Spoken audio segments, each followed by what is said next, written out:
Tungkhungia dynasty ruled in Assam in which of the following period? Tungkhungia সাম্ৰাজ্য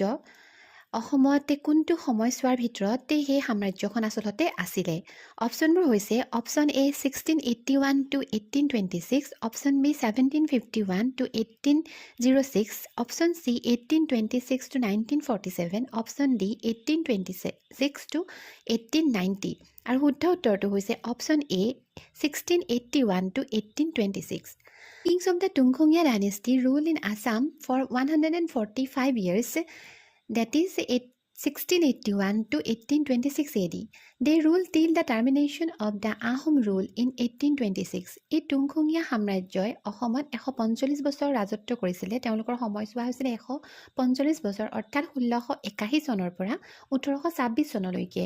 আৰু এই টুংখুঙীয়া সাম্ৰাজ্যৰ পতন হৈছিল যেতিয়া 1826 চনত ব্ৰিটিছৰ লগত